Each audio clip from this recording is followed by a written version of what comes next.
malam hari itu, begitu meninggalkan Wisma Mihe, Lice langsung pergi ke aula Rofu, tempatnya Selirming. Ketika ia baru melangkah keluar dari aula utama, Acu melihat secercah cahaya yang jernih dan terang benderang, yaitu cincin kumala Lice yang biasanya dipakai di ibu jarinya. Ia pun cepat-cepat berlari ke ambang jendela dan berseru keras-keras, "Rubah Li, cincinmu!" Lice berpaling, bertemu dengan senyumnya yang cemerlang. Di bawah cahaya rembulan, senyumnya cantik, membuat orang silau. Malam musim semi, nilainya sama dengan 1000 tahil emas. Besok aku akan kembali mengambilnya. Setelah berbicara, ia langsung pergi ke arah aula Rofu. Acu mengambil cincin itu. Dengan sekuat tenaga, ia memplototi kaisar yang suka berbuat onar ini. Ketika ia berbalik, jempol kakinya karena tak hati-hati menendang sebuah ambang pintu yang menonjol. Sakitnya bukan main. Sambil mengerenyutkan keningnya, ia duduk dan melihat bahwa tak nyana banyak darah telah mengalir, membuat jubah tidurnya seluruhnya merah. Dalam lubuk hatinya mendadak timbul sebuah rasa panik. Kira-kira pukul si geng, sebuah suara langkah kaki yang tergesa-gesa mendadak terdengar. Hati Acu dengan sama-samar terasa tak tenang. Ia belum benar-benar tidur nyenyak dan langsung duduk. Tepat pada saat itu, Mekiang dan Kyusui berlari dengan tergesa-gesa ke dalam aula. Wajah mereka pucat pasi. Lalu dengan putus asa mereka berkata, "Yang mulia di seorang pembunuh." Duk! Di tengah malam yang gelap, cincin yang putih berkilauan itu mendadak terjatuh ke lantai, namun sama sekali tak pecah, berkeping-keping, hanya membentur sebuah sudut lalu menggelinding jauh-jauh di lantai yang berkilauan. Ketika ia tiba di aula Yiking, seluruh bagian luar aula sudah penuh tangisan pilu. Semua tabib dari rumah sakit istana menunggu di luar aula. Beberapa tabib istana senior berkumpul di dalam. Nampak berbaskom-baskom air bercampur darah tak henti-hentinya diusung keluar, seperti sebilah pisau yang tajam yang masuk ke dalam-dalam ke dalam sumsum. Amat menyakitkan. Kyusui berkata bahwa ketika bermalam di aula Selirming, Lice ditikam. Penikamnya adalah seorang kasim tua. Ia berkata bahwa dirinya berutang budi pada Raja Luo. Setelah berhasil, tanpa menunggu para pengawal datang, ia langsung membunuh diri dengan menggigit lidahnya sendiri. Acu mengepalkan tinjunya erat-erat. Saat ini, ia tak dapat memasuki aula itu. Dirinya tak punya kedudukan, bahkan hanya untuk berlutut dan menangis di luarnya. Dengan bimbang, ia mengerenyutkan keningnya dalam-dalam. Jangankan berbicara tentang pengawalan yang ketat di aula Rofu, Lice dikelilingi pengawal pribadi yang berilmu tinggi. Seorang kasir tua yang tak jelas asal-usulnya, bagaimana bisa menyelinap ke dalam aula dan menikamnya? Dan kalau bicara mengenai kepandaian Lice sendiri, ia tak mungkin membiarkan seorang asing dengan mudah mendekatinya tanpa sepengetahuannya.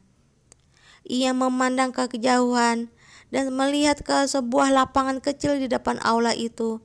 Seorang wanita yang mengenakan baju yang tipis sedang berlutut seorang diri di sana. Rambut di pelipisnya berantakan karena ia membelakangi dirinya. Dirinya tak dapat melihat dengan jelas raut wajahnya. Kyusui berkata bahwa ia adalah Selirming. Sejak semula hingga sekarang ia terus berlutut di sana. Tepat pada saat itu, pintu gerbang aula utama tiba-tiba terbuka.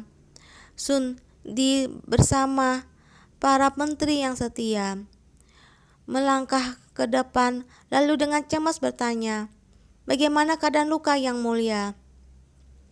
Seorang tabib senior yang memimpin para tabib istana menyeka keringat di keningnya lalu berkata, "Nyawa yang mulia tak terancam, hanya perlu penyembuhan diri dengan tenang."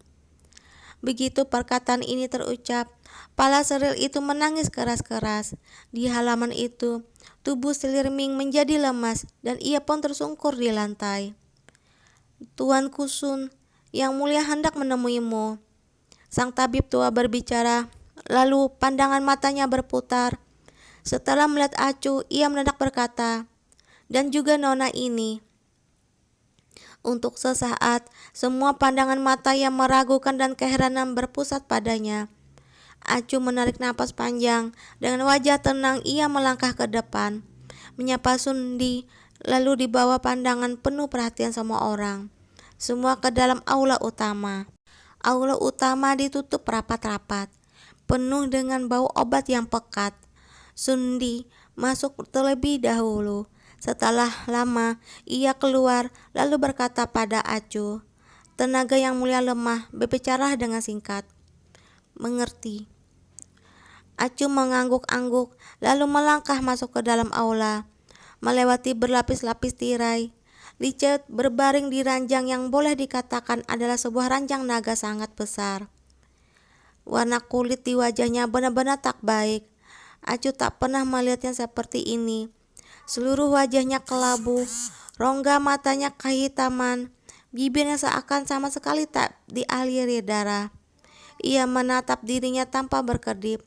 Sinar matanya seperti agak kusam.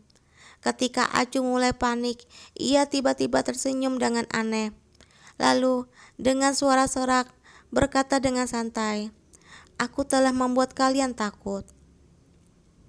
Waktu berbalik, tahun-tahun dalam sekejap mata mengalir ke belakang. Mereka seakan kembali ke hari di mana mereka untuk pertama kalinya bertemu. Pangeran muda itu diseret turun oleh dirinya dari punggung kuda, lalu dipukuli keras-keras olehnya, dipukulnya hingga hidungnya berdarah dan wajahnya bengkak. Sampai menjerit mengenaskan, ia tersenyum dengan aneh pada dirinya, seperti seorang lelaki mesum yang bodoh. Lice, ia memanggilnya dengan suara bergetar. Ia melihat luka tikaman yang dalam di dadanya. Seandainya hanya lebih dari 1 cun saja, tikaman itu akan menembus jantungnya. Dengan ketakutan dirinya memandangnya. Kulit kepalanya terasa mati rasa. Dirinya ingin mencengkram tangannya, namun tak berani melakukannya. Dan hanya berulang kali berkata, tak apa-apa, sembuhkan dirimu perlahan-lahan. Sebenarnya, Lica berbicara dengan terbata-bata. Sebenarnya, aku bermaksud untuk mempersiapkan mas kawin untukmu dengan tanganku sendiri beberapa hari ini. Sekarang, hal ini akan menguntungkan si Sundi itu. Tak tahu apakah ia akan mengkorupsinya atau tidak. Acu mencoba untuk tampak riang. Dengan suara lembut ia berkata, kau jangan khawatir, aku akan pergi mengawasinya. Baik. Ia sepertinya amat lelah. Hanya karena mengucapkan beberapa perkataan itu, wajahnya semakin pucat. Acu cepat-cepat berkata, kau tidurlah dahulu, jangan bicara lagi. Kiau-kiau, temani aku di sisiku. Baik.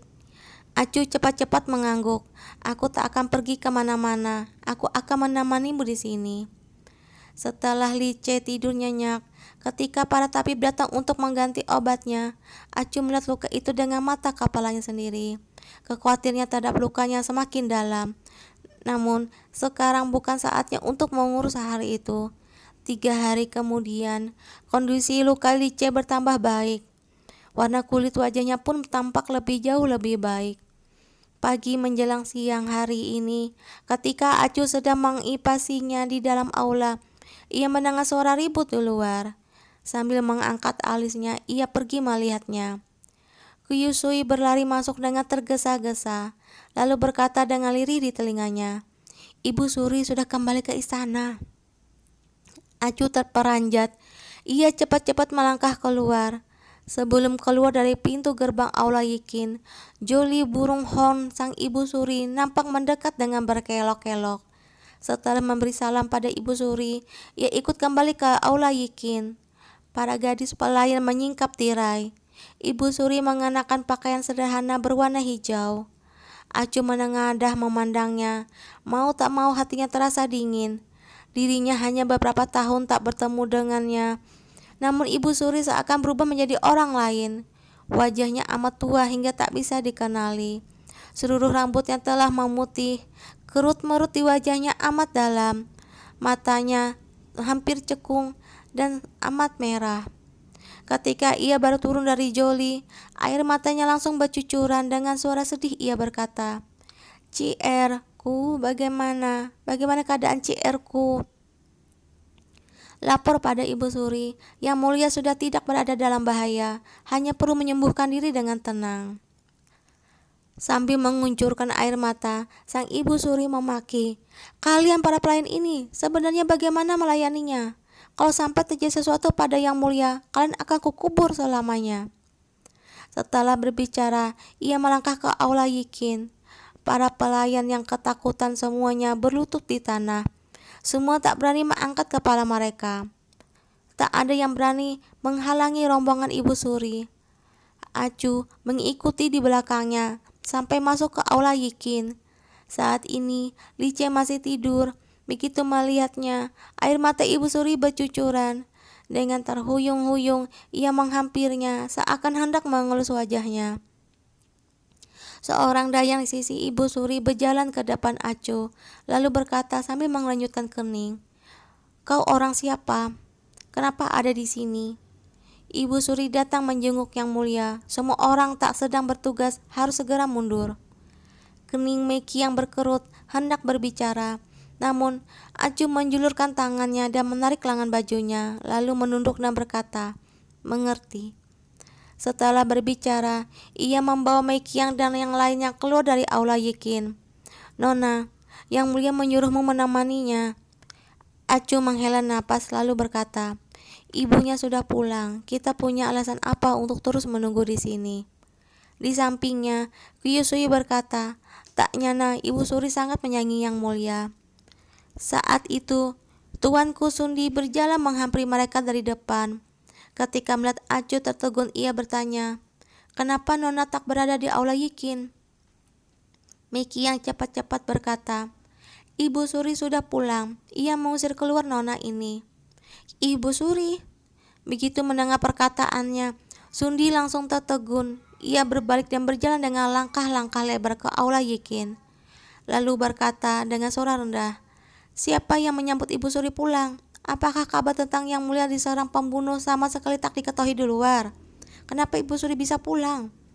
Tepat pada saat itu, di aula Yikin tiba-tiba terdengar sebuah jeritan yang mengenaskan. Acu dan Sundi sama-sama tertegun. Mereka langsung membuka pintu aula Yikin dan penerjang masuk. Nampak tangan sang Ibu Suri menggenggam sebelah pisau. Wajah yang pucat pasi berlumuran darah merah tua. Ekspresinya amat sedih. Nyonya yang lemah lembut dan penuh kasih itu tak dapat ditemukan. Seperti monster, ia berdiri di depan ranjang, lalu berkata dengan suara serak, "Aku telah membunuhmu, aku telah membunuhmu, aku hendak membalas dendam untuk Luo Air." Otak Acu menjadi kosong melompong, seakan-akan angin ujung paling utara berdesir menyapu segalanya. Sinar mentari lepas tengah hari bersinar masuk dari ambang pintu datang. Sinarnya terang benderang menyilaukan mata hingga berkunang-kunang. Keadaan di sekelilingnya begitu kacau balau. Ada orang yang berteriak ketakutan, ada yang menjerit, ada yang dengan panik berlari ke tabib istana Kuan. Para pengawal menerjang ke depan. Golok yang seputih salju berkilat-kilat memancarkan sinar keperakan, melukis cahaya putih di lantai. Ia berdiri di tempat, matanya seakan tak dapat menahan cahaya yang begitu cemerlang dan mempesona itu. Ia merasakan sebuah rasa gatal yang panas. Mentari seakan terbuat dari es, bersinar dengan angin di tubuhnya. Ia seakan berendam di air es. Rasa dingin itu memancar dari jari jemarinya dengan sama-sama menyerang tangan dan kakinya, pinggangnya, lalu sedikit demi sedikit menyelimuti dadanya. Jantungnya berdebar keras, melonjak-lonjak seakan hendak melompat keluar dari tongkrongannya. Tenggorokannya asam dan pedih, bahkan napasnya pun menjadi tak lancar. Pakaian Ibu Suri telah seluruhnya berlumuran darah segar. Wajahnya yang pucat, pasi, nampak gila secara abnormal. Matanya terang dan keji. Setelah ditahan tak beronta-ronta, hanya berkata dengan dingin, dengan suara yang penuh kebencian, "Mereka semua binatang, semua harus mati. Aku telah membunuhnya dan sekarang membunuhmu. Aku hendak balas dendam untuk suami dan putraku." Saat itu, Acu melihat mata Lice. Untuk pertama kalinya dalam seumur hidup, Acu merasa bahwa dirinya dapat menembus matanya dan melihat isi hatinya. Tak ringan dan nakal seperti dahulu, tak dalam seperti dahulu, tak seperti ia dahulu yang tak terkejut oleh gelombang besar dan sulit ditebak. Saat itu, dirinya dengan jelas menembus sepanjang kolam dalam yang tersembunyi dan melihat segala emosi di dalamnya. Melihat cinta yang ditekan diam-diam memancar keluar. Melihat kesuraman putih bersih yang bagai pedang bersalju di luar tembok besar. Ia berbaring seperti itu di sana, darah di lukanya bagai mata air menggeletak, membuat pakaian yang berwarna hijau muda memerah. Dengan amat tenang ia memandang ibunya.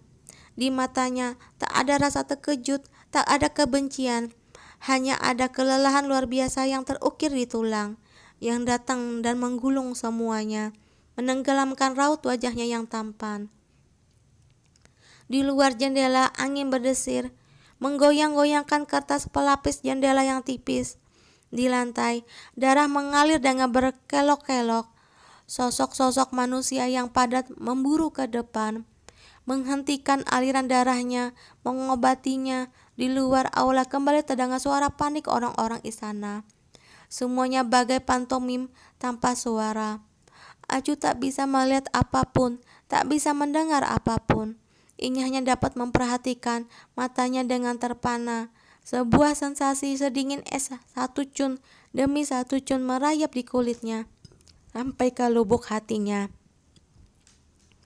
Ia tiba-tiba teringat akan sebuah perburuan di dataran tinggian Bei bertahun-tahun yang lalu. Salju lebat membuntu lembah. Seekor induk serigala yang kelaparan dengan susah payah menangkap seekor rusa.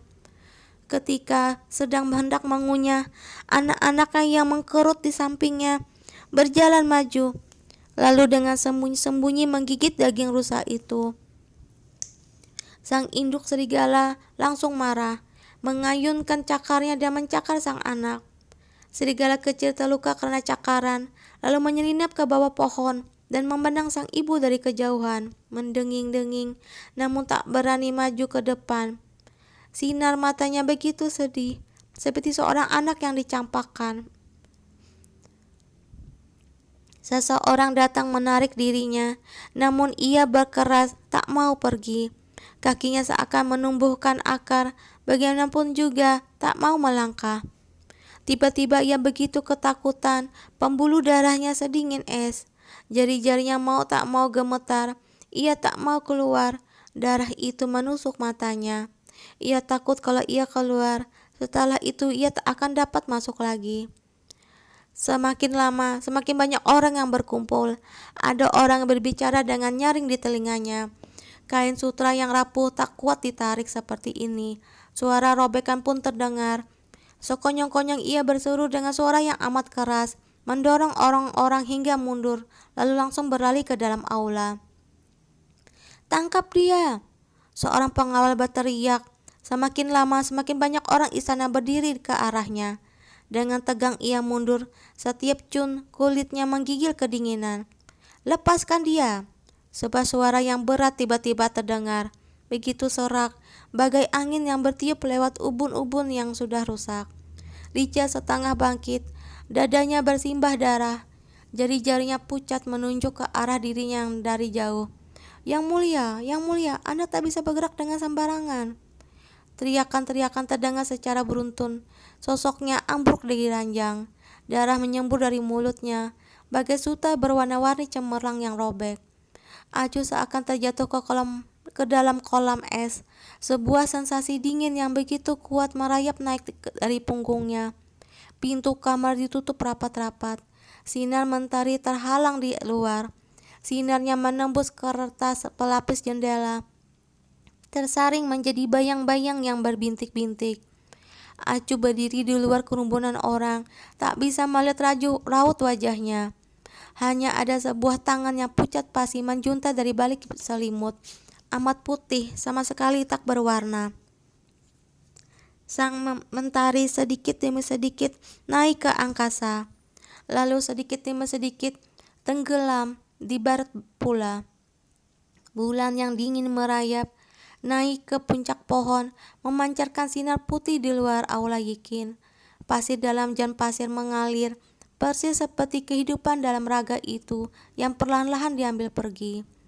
Sebuah tangis terseduh dan mendadak terdengar dari mulut seorang tabib tua berambut kelabu. Di balik tirai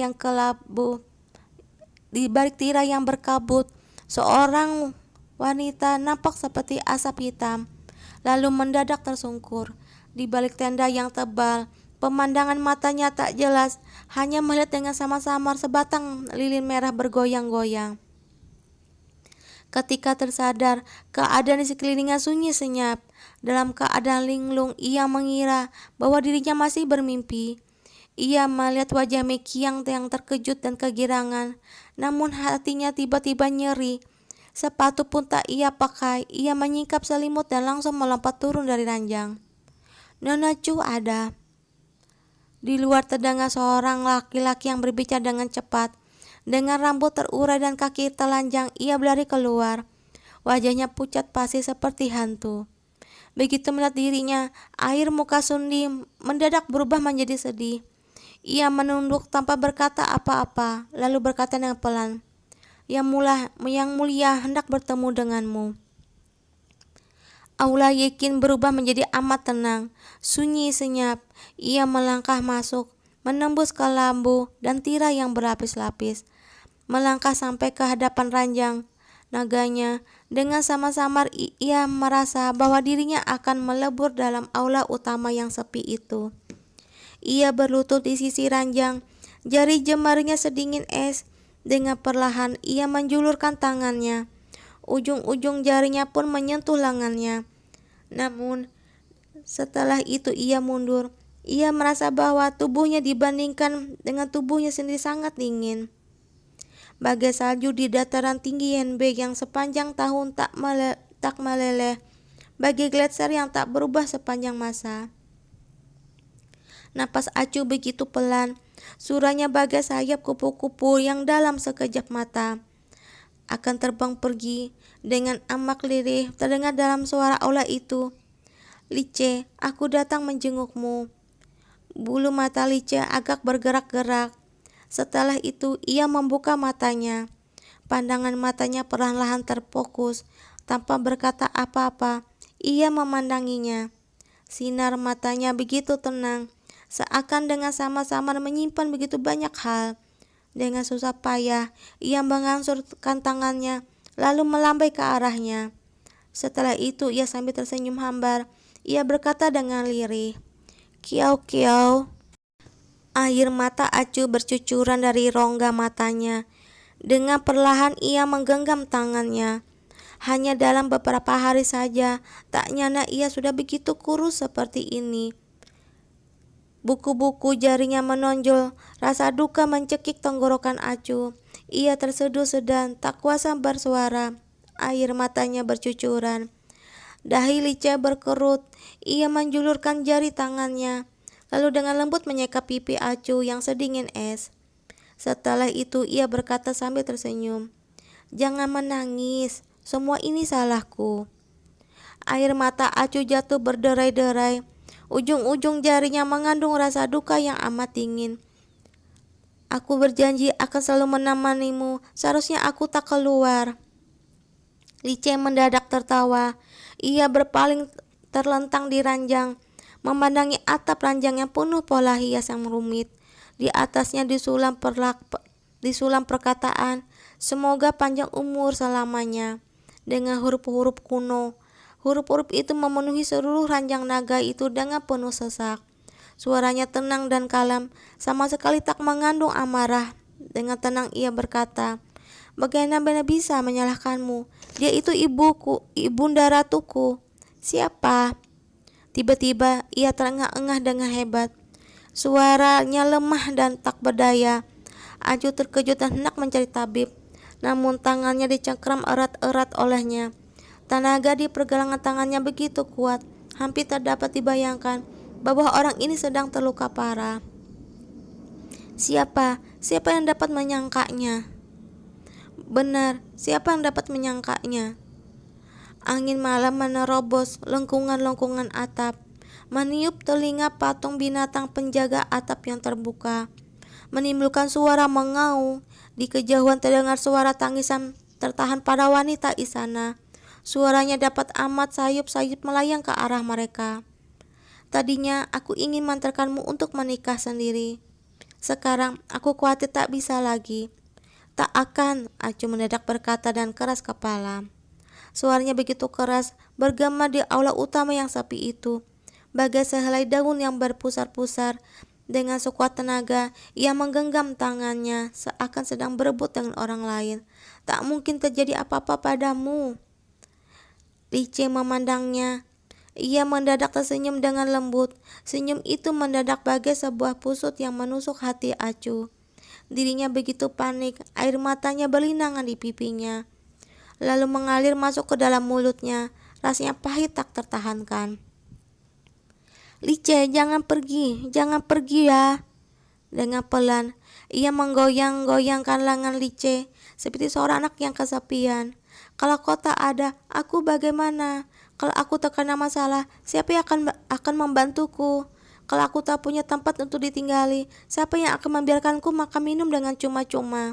Di mata Lice berkelebat sebuah tawa yang aneh. Dengan pura-pura marah, ia menggumam pada dirinya sendiri. Ternyata aku adalah seorang pemboros. Entah sudah berapa banyak tahun, waktu yang berlalu bagai sebuah mata air jernih. Sedikit demi sedikit mengalir di udara yang sepi dan dingin. Dengan tak berdaya, Acu memandangnya. Hatinya sedikit sakit seakan dicungkil dengan pisau. Suara Lice hambar bagai air danau. Dengan tenang ia berkata, aku sudah mengirim orang untuk memberitahu Yuen keempat. Akan ada orang yang mengantarmu menemuinya. Kau pergilah dengan baik-baik dengannya. Acu menggigit bibir bawahnya. Lice masih terus berbicara. Setelah ini, jangan angkuh lagi, jangan bertingkah kekanak-kanakan lagi. Cahaya malam bagai air kolam daging, begitu dingin, dahinya berkerut dalam-dalam, bagai lidah api yang ditiup angin. Sepasang matanya berkilauan dengan kabur, menatap dirinya tanpa berkedip. Sekonyong-konyong ia berkata, Kio, bantu aku bangun. Acu terperanjat. Ia cepat-cepat menggeleng, akan tetapi sebelum sempat berbicara, ia melihat sinar mata yang keras kepala begitu teguh. Hati Acu pedih. Dengan hati-hati ia memayangnya untuk duduk di kursi rotan di depan jendela. Lice mengenakan jubah luar, warnanya merah darah. Di atasnya disulam sulaman naga, melintang dan membujur, penuh keputusasaan yang dekaden. Mereka berdua seakan baru untuk pertama kalinya bertemu. Kio, rambutku berantakan. Acu mendehem sambil sisir kumala putih. Ia mengurai rambutnya. Gigi sisir dengan bergemerisik menyisir rambutnya. Tangannya yang pucat menyentuh pelipisnya. Sehelai demi sehelai, seakan menapaki persahabatan mereka selama banyak tahun. Tangannya perlahan-lahan menjadi gemetar. Namun Lice sepertinya tak tahu hingga selesai ia tak berpaling. Setelah rambutnya selesai disisir, ia menelengkan kepalanya lalu berkata kepadanya sambil menyengir, ganteng tidak? Pandangan matanya dalam dan tenang. Sinar rembulan menerobos jendela yang dilapisi suara tipis. Dengan terpecah-pecah sinarnya bersinar di dalamnya, bersinar di wajahnya yang menyembunyikan secercah kilau redup. Ia masih begitu tampan, matanya panjang dan sipit, hidungnya mancung, pipinya bagai kumala, dengan sama-sama menunjukkan pembawaan seorang raja. Hanya saja keningnya diliputi aura kematian yang sedikit demi sedikit menyebar luas. Raut wajahnya pucat pasi, bagai batu kumala putih yang diselimuti debu. Dengan pura-pura riang, Acu mengangguk. Ganteng sekali. Dahi Lice berkerut lalu bertanya, "Kamu memujiku ya?" Melihat Acu mengangguk, ia pun kembali tersenyum dengan girang seperti semula. "Lice," Acu dengan susah payah menahan rasa duka dalam hatinya. Lalu dengan lembut bertanya, "Kau masih punya keinginan apa lagi?" "Keinginan?" Lice mengerunyutkan dahinya, seakan sedang memikirkan sesuatu. Setelah lama ia baru berkata sambil tersenyum kecil, "Sudah tidak ada."